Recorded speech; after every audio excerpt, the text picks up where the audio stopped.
ça fait partie des métiers où tu te dis, pour le coup, il peut y avoir une dimension plus profonde, tu vois. C'est pas un matériau anodin. Ouais, non, grave. C'est comme le bois, tu vois. Genre, c'est pas... Ah bah c'est une matière première, on a toujours bossé avec. C'est clair. C'est vrai que ça va être cool de se poser un petit peu. Ouais. Là, je me disais, sur la route, tu vois, Ouais. sa longueur d'onde, ça a l'air d'être genre le partage, l'ouverture de tout furieux, tu vois. En plus, il est dans son petit bled, mec. Ah ouais, non, ça va être pépite. Avec ça. Même cet endroit de France.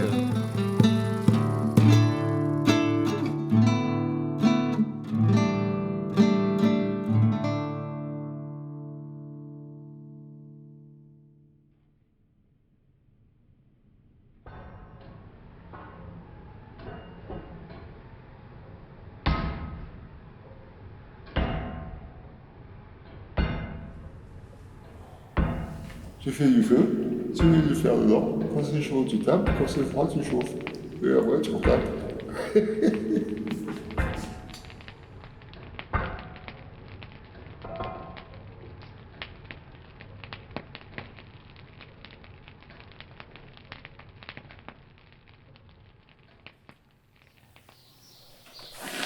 Allez, voilà. Il faut faire une qui tombe sur le champignon. Ah bah c'est primitif, hein, il avait le temps à l'époque. Hein. Il est pas pressé. Ouais, les terres, les bois, les pierres, l'âge de pierre, découvrir mes nouveaux outils qui existent depuis, il faut voir, 50 000 ans, ou les anciennes nouvelles technologies. Là c'est intéressant, reculer dans le temps c'est intéressant, c'est génial. Mais pourquoi? Ouais, pour s'occuper, sinon si tu veux faire, pour rester assis toute la journée, il faut faire un truc. Non, mais c'est pas mal de prendre le temps de travailler avec ce qu'il y a autour de toi. Il y a 200 ans, ici, toutes les maisons étaient construites avec les pierres qu'il y avait dans le champ. Il n'y a que les châteaux et trucs comme ça où il y a des pierres qui venaient de 800 km, mais la plupart. T'imagines, si t'es avec ton cheval, il faut aller chercher à 400 bornes. Bah, lâche l'affaire. Il n'y a que les bourgeois qui arrivent à faire ça. C'est un retour aux sources, à l'essentiel, minimum. Il y a de quoi s'amuser avec tout ce qui nous entoure. Alors là, je vais faire une petite bague. Là. Je vais commencer par une petite bague. Hop. Et maintenant, mise en forme. Donc là, ça prouve une chose, c'est que la forge, c'est pas que un travail de brut. Ouais. Pas toujours. La main droite tape, parce que je suis droitier, et la main gauche, elle forge. C'est la main gauche qui décide de la forme que ça prend. Parce que c'est toi, en tant que main gauche, en tant qu'humain, tu choisis où tu mets ta place. Donc effectivement, toi, tu regardes, tu as l'impression que je tape, c'est tout. Oui, de mon bras droit, je tape. Mais de mon bras gauche, je forge. En même temps. Le marteau-pilon est toujours pareil. Moi, je suis un marteau-pilon, mon côté marteau-pilon est intelligent, parce que je peux donner un peu d'angle à mon marteau. Le pilon, je peux pas le faire taper en biais. Il tape de haut en bas, point final. Je peux pas lui dire, tu peux pas me mettre un peu d'angle là, non. S'il faut de l'angle, je vais au marteau. Moi, je sais le faire, lui, il sait pas. Par contre, il tape, quoi. Un appareil photo, ça pour des photos, un marteau-pilon, ça tape, et puis c'est tout.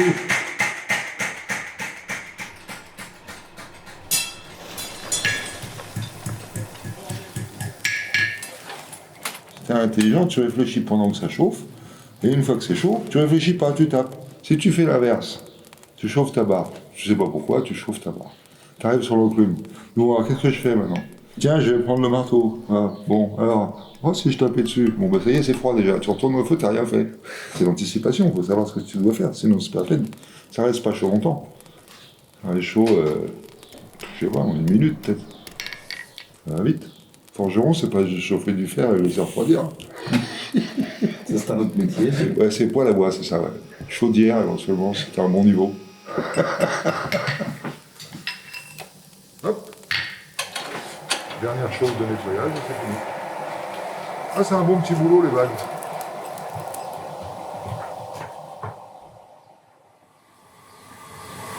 Il reste toujours un taux d'humidité dedans, ouais. et de goudron, tout ça, de sève, ouais, même si c'est sec, qui limite la température du feu. C'est-à-dire qu'avec un feu de bois, même si tu mets du vent, tu n'iras jamais au-delà de 1000. Alors que comme dans le charbon, il n'y a pratiquement plus que du carbone, tu passes à 1006, 1007. Je sais pas comment décrire ça, quoi. C'est sur une plage suspendue au milieu d'un gros vide, d'un énorme creux. Même s'il n'y a pas de vent, ça bouge. Ça évacue les fumées et ça dynamise la combustion de la charbonnière. Ça permet que tu respires. Si tu fais ça dans une zone où il n'y a pas un peu de vent, tu respires plus. Après, tu vis dehors. Hein. Quand on y reste 15 jours, on reste 15 jours et 15 nuits dehors, quoi. On rentre pas. Pour être présent dans toutes les phases de transformation. C'est une des phases de transformation. Passer du bois au charbon bois, c'est une phase de transformation et du coup, on ne peut pas la laisser se faire toute seule. Sinon, on n'est pas dans le charbon. L'avantage, quand tu fais ça, c'est que tu rentres dans ton charbon. On met la barre à chauffer pour finir le bois un petit peu. Après, j'ai envoyé avec du charbon et tout. Quand tu utilises le charbon dans ta forge pour faire un truc bien spécifique, tu peux lui parler à ton charbon. Tu peux lui dire, on va faire une chauffe douce, on va faire une chauffe moyenne, ou là, il faut envoyer. Et le charbon, il te suit, il est d'accord, il te connaît.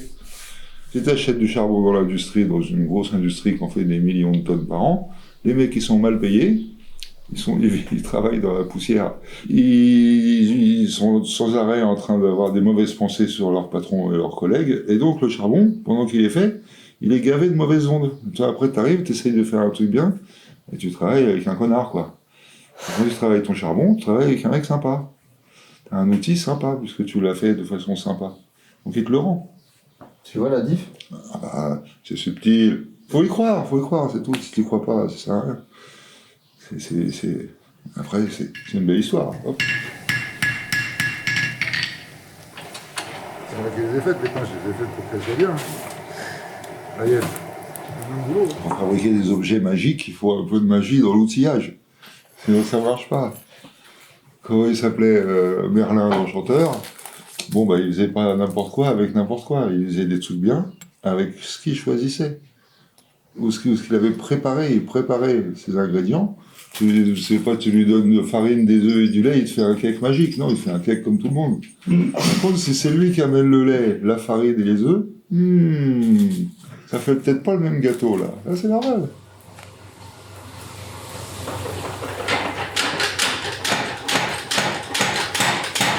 Je ne peux pas tricher avec le réfléchir. Je ne peux pas dire que ça marche. Le premier truc que j'ai mis en place, c'est un feu. Parce que je savais que le feu, pour le faire, c'est un des outils principaux qui te donne accès à la malléabilité de la matière. C'est comme quand tu mets du fer dans le feu, c'est comme un potier qui travaille de la terre crue, quoi, humide. C'est plastique, le fer rouge. Dans un cube de pierre, il y a toutes les formes que tu veux. Tu as juste à enlever ce qui te gêne. Dans une bille de bois, il y a tout ce que tu veux. Tu as juste à enlever ce qui te gêne. Alors que le fer, c'est comme la terre. C'est malléable. Tu peux gonfler, tirer, tourner, en rajouter si tu veux, en enlever si tu as envie. Mais ne serait-ce qu'en modelage, tu peux faire une sculpture dans la masse, à chaud, ça bouge, comme de la terre.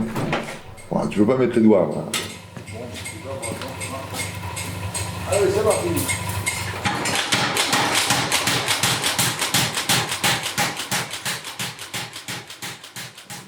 J'ai commencé sans justement étudier, en connaissant rien exprès, pour prendre un certain coup de main personnel que depuis que j'ai commencé, je perfectionne, mais c'est mon coup de main. Ce que je fais moi, et c'est moi qui le fais. Je n'ai pas copié. Les 15 premières années, j'ai ouvert aucun bouquin. Je fais ce que j'étais capable de faire. Si tu vas chez un artisan apprendre quelque chose, tu vas apprendre sa technique. Après, tu te dis, bon, ouais, c'est bon, je sais bosser, je m'installe. Bah, tu fais la même chose que lui. Tu découvres un peu des trucs, mais pas autant que si tu pars toi-même de tout seul. Si tu veux développer un truc personnel, tu pars tout seul et tu cherches tout seul. Si tu te fais influencer, c'est plus le résultat de ta personne, c'est le résultat de ta réflexion avec la connaissance des autres, l'expérience des autres. En fait, l'expérience, moi, c'est mon expérience. Je fais mon expérience. Pas facile les 5 premières années. Ouais, t'as dû chier des trucs ouais, mais plein, mais c'est normal, ça fait partie du jeu. Et après, bah, tu te demandes pourquoi. Et puis tu réfléchis, puis tu mets les outils en place. Et voilà, petit à petit, ça avance. C'est tout. Ce qui est délirant, c'est qu'au bout de 15 ans, quand tu ouvres un bouquin, tu te rends compte que ce que tu fais, bah, c'est ce qu'il fallait faire. En fait, J'ai peut-être perdu 15 ans, j'aurais été chez quelqu'un qui savait, vous me l'aurait montré, je l'aurais fait tout de suite. Mais ouais, j'ai pris le temps qu'il fallait. Et j'ai pas mis 15 ans à y arriver, mais à m'en rendre compte, parce que finalement, en ouvrant un bouquin, tu dis, ah bah oui, bah voilà. Putain, il fait pareil, le con. Ah, si j'avais su, j'aurais ouvert un bouquin avant. Mais non, pas du tout. Du coup, j'ai trouvé comment il Ça fallait sert à faire. rien, ouais. Ça, au contraire, c'est super bien. Ça veut dire que j'ai trouvé comment il fallait faire. Faut tester. Sinon, t'as aucune chance.